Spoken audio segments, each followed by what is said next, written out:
Are you looking for an advantage in your competition? Well, Kart Class has done the hard work for you. We've travelled to your racetracks to give you the inside knowledge. So what does Kart Class offer? We've got drone footage that captures the racing lines, visual markers for your braking points, acceleration zones, and the best overtake opportunities on your racetrack. Pedal cam to show you where to brake and when to accelerate, and 360-degree footage to make sure you don't miss any parts on the racetrack. We've covered 13 racetracks in the United States, and Australia, you're up next. So visit kartclass.com to get your track information.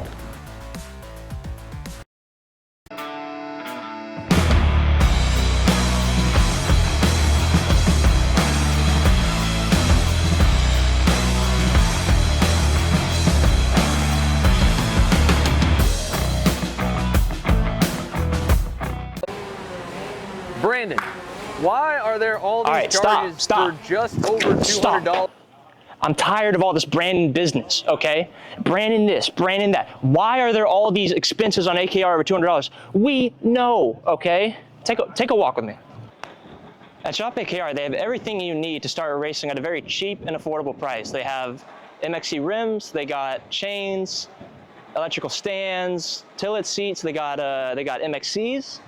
And if you didn't know, on top of that, any purchase in the continental US over $200, that's free shipping. Hey, aren't you supposed to be in the AKR Anonymous meeting over there? Dude, I'm doing a commercial. Dude, we have no time. It's about to start. Stop. We all love Shop AKR. Me? More than others.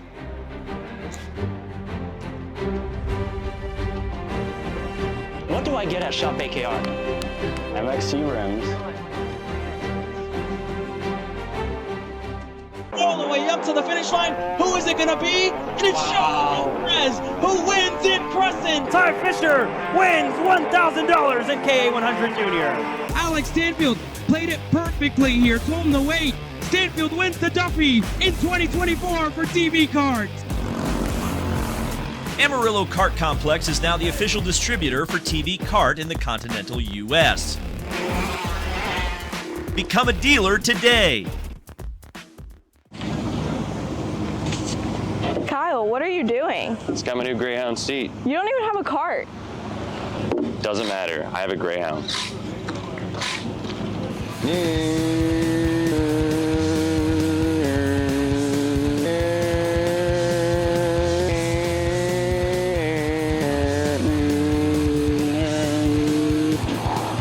the f is Kyle Cuthbertson? Doesn't even have a go-kart. Doesn't matter.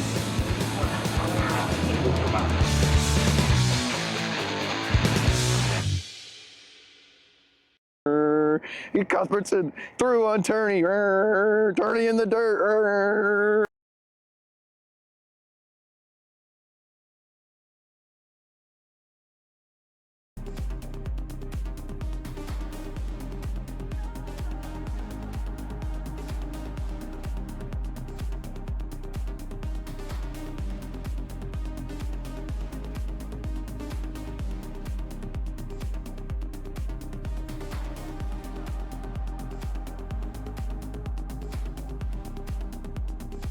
Getting ready to go green for X30 Junior from Daytona.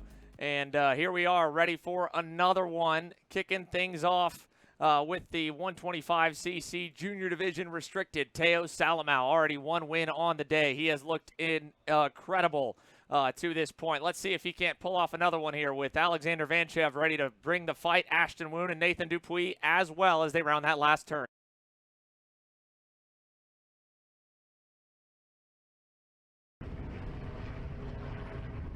Out of the last turn, though, down the front straightaway. 25 laps on the board here for X30 Junior.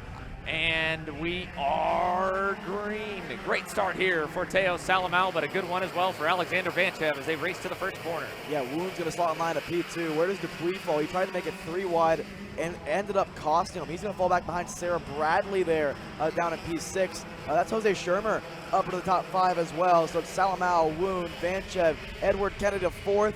Nate Dogg having to defend early from Comadeiros, Amarillo, and Iturriaga further back. I know speaking with Nate Dupuis this morning during the morning show, I said, listen, it looks like on the opening stage of the X30 heat race yesterday, you were having to defend. And he said, yeah, just couldn't get the kart to fire off the line. The tires weren't coming in as much, but the go-kart feels good in the late race. So if Nate can hold on, and at least for a top 6, top 7 position, it could look pretty good, but it looks like he's been shuffled back way outside the top 10. So something must have happened on the far end of the racetrack. It's Salamau, Vanchev, who got around Woon in turn 11, back to Edward Kennedy, your top 4, then it's an SCR 5 and 6. 25 laps, another long one here around Daytona International Speedway with plenty of time to be able to get this one sorted out here early just amongst the 22 drivers. Lots of room to spread them out and not have a packed up carnage-filled race. But that's if they want to play it that way. Teo Salamau and Alexander Vanchev, they have not been overly kind to each other throughout this weekend, Alex. These two can't seem to get quite on the same page. And right now we're seeing it with more aggressive moves right off the rip. That looked like what Salamau did to Vanchev in turn 11 yesterday in that third heat race. So these two are putting on a really good show for us, but I think a lot of this is because of who's behind who, and Vanchev wants to beat Salamau personally, I think, in this X30 Junior field, but all this fighting has made chaos erupt further back. This pack has blown up. It's gone from 4 to 7, and more are joining through. Dupuis fell back to 11th on the opening lap. He's back in the mix. Vanchev going low through 11 and exiting low as well, and this is no surprise. We're going to start to see some front bumpers get pushed in here. A lot of drivers using them. The driver in front of them has brakes. Vanchev low again. Salamau at some point is going to get frustrated. He moves Vanchev up the racetrack, but again, just defending the opening stages of the race. And I wonder if part of this is Vanchev defending from Salamau personally, or if part of it is because it is such a long main event, 25 laps. These opening stages, maybe for drivers that feel like they have pace later on, they drop the tire pressure so low that they just need to hold on as Hamarillo goes way off the racetrack. And again, look at this. We're just going low all the way through the top 5. Around the outside goes Shermer on Sarah Bradley. Oh, big run down to the bottom. Low side here for the field. And who's going to end up as a loser the most out of it? I would say back Medeiros maybe. So Alexander Vanchev now to the point over Teo Salamau, and behind him a huge changeup for 5th, 6th, 7th, 8th, 9th. Still close though. 5 laps complete this time, 20 laps to go. Yeah, just getting word, and no surprise, the 706 Alexander Vanchev given the black and white flag. So it doesn't mean really anything. It's a slap on the wrist, but it lets Vanchev know that they're watching him, right? I mean, obviously, we got cameras on him, right? But the USPKS officials are watching him personally. They don't love the precedent that he's been setting for the rest of the field, but now it's worked out in his favor. Maybe you don't love the white line driving style, but for Vanchev, it's worked out. It's created a gap between himself and Salamau, and now we're starting to see the first bit of field spread. It's taken 6 laps to make it happen, but Vanchev over Salamau, Woon, Kennedy, that's really been the top 4 that we've seen throughout the heat races in this X30 Junior field. Bradley and Dupuis, 5th and 6th. So Dupuis fell back, like I mentioned earlier, to 11th, but because of Vanchez's defending and the pace that Nash Motorsports EOS machine has, he's back up into the top 6. That's going to help. Kennedy defending. Look at the run Dupuis has on the front straight. Can he do anything with it? No. Bradley goes low. A little bit wide there for Edward Kennedy, though, out of turn number 1. Leaves him vulnerable here for turn 3. Looking low. Not going to happen from Sarah. Couldn't quite get by there now as Nathan Dupuis continues to look on. And check out the next group now forming here. They're going to race it up. Cole Medeiros to the inside on Jose Shermer. Tristan Murphy gets through. There's Sarah Valley. Benham Abernathy. This is 8th, 9th, 10th, 11th here now. And back behind to William Kim and Hector Iturriaga.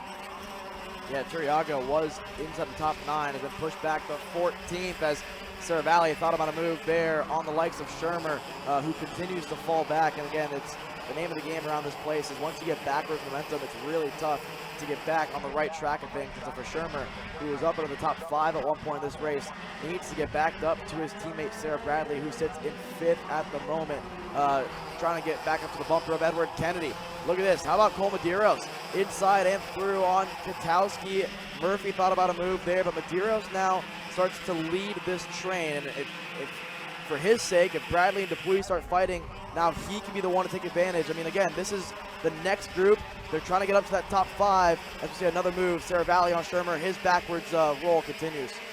Both Saravalli and Benham Abernathy, though, definitely have those pushback bumpers deployed. So both of them are going to be staring down a 6-second penalty when this race comes to a close here today.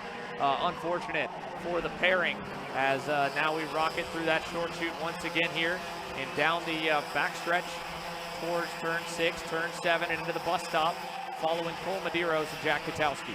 Back up front, that gap is closing. It's a 10th between Vanchev and Salamao. So at some point, yeah, it's going to kick off. Vanchev low, Salamao wow, lower, and Ashton Woon takes advantage of it. Woon to P2, and right as we cut to these three, it's become a 5-cart train once again. It was Vanchev and Salamao pulling away, stretching their legs in the field, but I think it's gotten personal between Vanchev and Salamao, and he does not want to get passed by the Orsilon driver. Look out for Ashton Woon, though. I mean, only his second X30 Junior race. He looks like a seasoned vet out there, hanging with Vanchev and Salamao. Edward Kennedy on board the Energy Corsa America's machine. We've spoken about it all weekend long. The likes of Kennedy, the likes of Caden McQueen and others struggling throughout the weekend. McQueen more than Kennedy, but it looks like they've been too stuck to the racetrack. This morning in warm-up and through the heat and through the main event so far today, it looks as though this racetrack has freed up a little bit. I mean, it's easier for me to stay up here versus driving the racetrack, but that's what it's felt like. Now, that being said, the sun has come out, the clouds have parted ways, and this racetrack can begin to get some grip, because it's a weird combination from what I've asked the drivers. When the sun hits the racetrack, what's it like? And they said, listen, it's not like most racetracks that we go to where it gets greasy and the lap times have to fall away, because no matter how greasy this track gets, you have the Rhinoliner, you have the added grip being thrown down on the racetrack with the repave. And so even though, yeah, it gets greasy, you can still really use that grip to your advantage and not lose too much time. And that's why in the warm-up sessions this morning, we saw lap times similar to what we saw in Friday afternoon qualifying. Good move from Salamao in 11 to get back through on the Speed Concepts Racing red speed of Ashton Woon. And now Salamao back on the charge over Alexander Vanchev. And I think Vanchev either dropped a tire or Salamao has a lot of pace, because that gap was 0.6. Salamao back on the bumper of Vanchev, and again, low through 9. That's an awkward place to defend, because now you're wide through the chicane, and look at the run that Salamao's going to get on the back straight here. It's not going to be a whole lot because Vanchev's going as low as possible. Big over-under here from Ashton Woon. He's going to go low, but Salamao chops it off.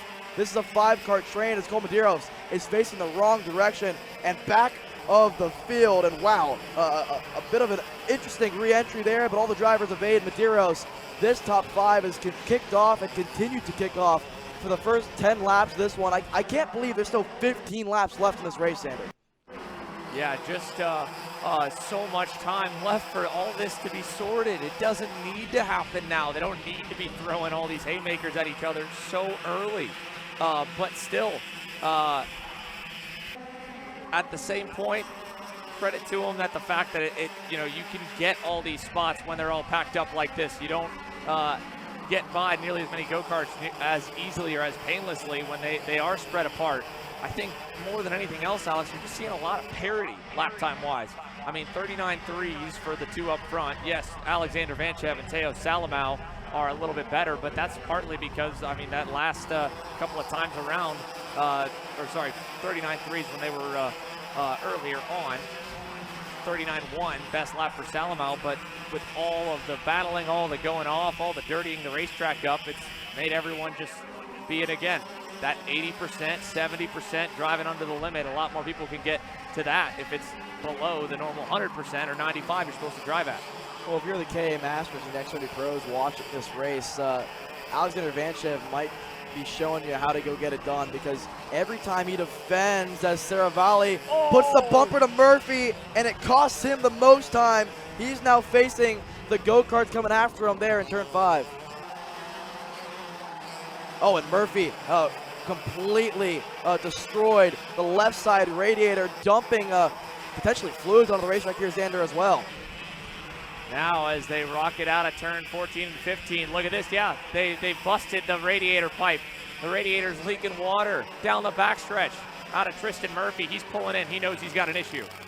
Yeah, but now what does that do to the racetrack? These drivers are already, they know how to navigate the dust. I mean, we know a little bit of water can get slippy for these guys, but they know what they're doing, and I wonder if Salamao's been caught out by something, because he's lost ground slightly to Vanchev, and Woon's back on the mix as well. So again, I'm always curious, and I love watching these 25-lap mains because this is the point of the race where it always starts to fan out, and we get to see who's stronger than others. But when it gets to that lap 20 to 22, right, like who now has the setup completely dialed in, and we're going to figure it out. It looks like Vanchev, from what we've learned through the heat race, has better late race pace than most, but Salamao, we know how strong the Orsalon is. If he makes a mistake in the middle of one, I mean, he seems almost robotic throughout this weekend, but that's almost the first bit of the human side from Theo Salamao.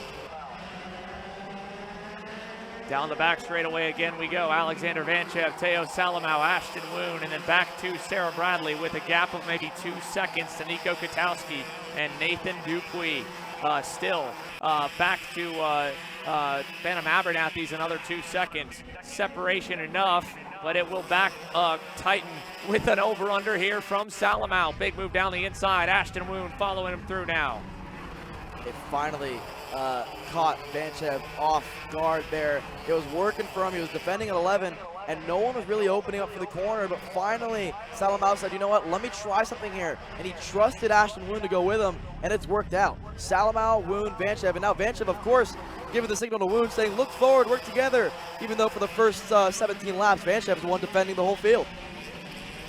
Yeah, Alexander Vanchev on that RPG Cosmic was the one, of course, to back them up and now bring Nathan Dupuis and Nico Katowski into our frame. This time by 4 to go here in X30 Junior. And Theo Salamao has put a bit on the field last time around. There goes Woon, Vanchev, and Bradley.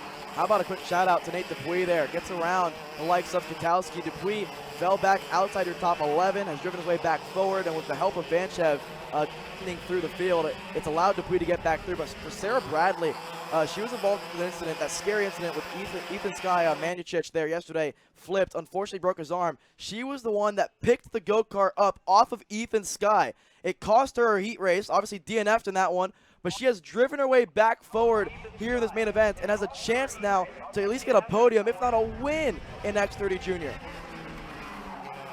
Just a couple of laps remaining here in this X30 Junior main event now with 4, Market 6 in the lead pack, battling it out.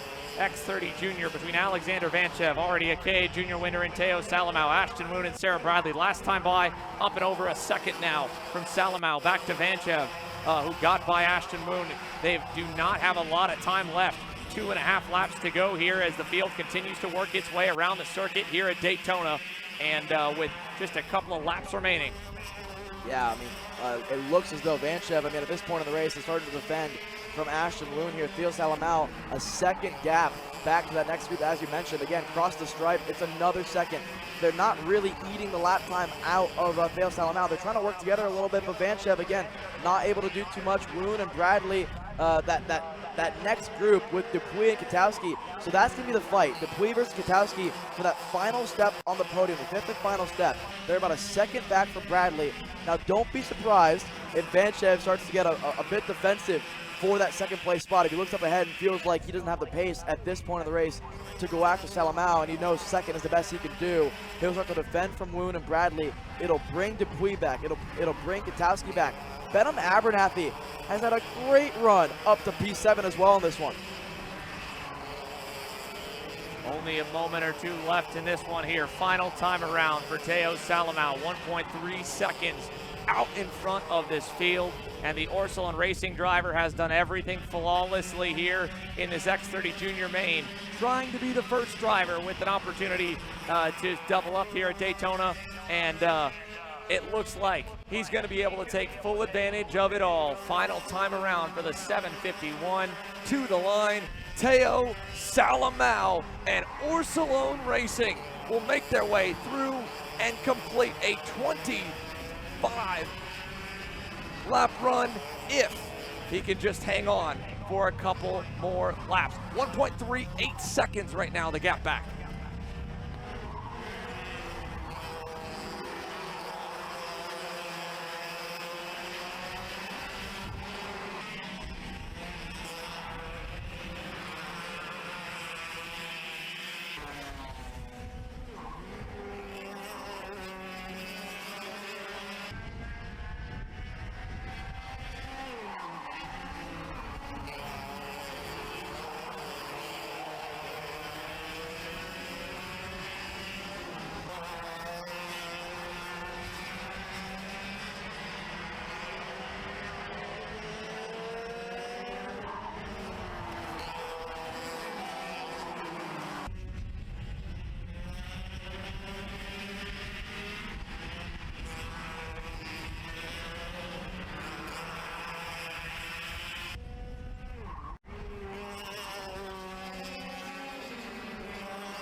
Just one more lap here as the battling continues for Alexander Vanchev, Ashton Woon, and Sarah Bradley. Nathan Dupuis now in there again. Nico Katowski there. The gap back to Ben Abernathy and Hector Iturriaga, 5+ seconds.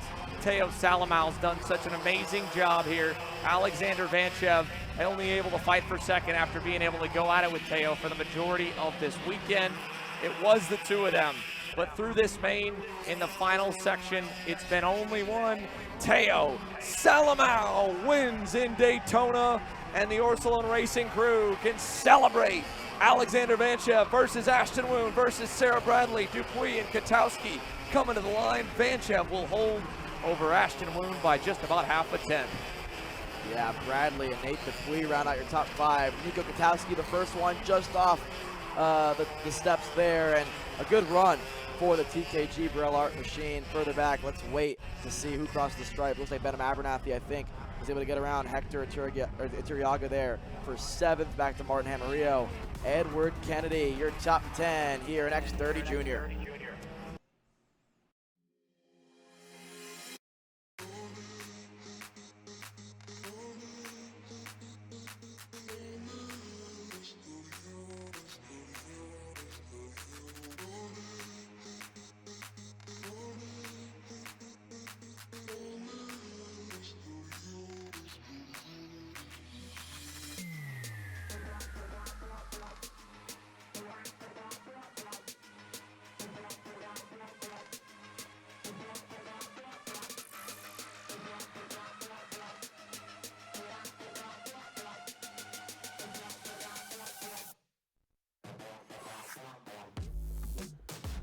What a race there, and I'm standing by here with Teo Salamal. You know, a perfect end to your weekend to KA Junior and X30 Junior. How are you feeling after this weekend? Yeah, in KA 100, I was really happy, but now I don't have words to describe. We went on both. We were really fast during the weekend. Yeah. You know, how does this feel as well moving into the rest of the season? Who would you have to thank for this race victory as well? My whole team. I can't say names because everyone was helping. Yeah, well, there you guys have it from Teo Salamal. I'd ask you to say something in Portuguese, but I think I know what's coming. I'll let you take over. Yeah. Vamos Brasil. There you go from Teo Salamal. Your winner doubled up here today in KA Junior and X30 Junior.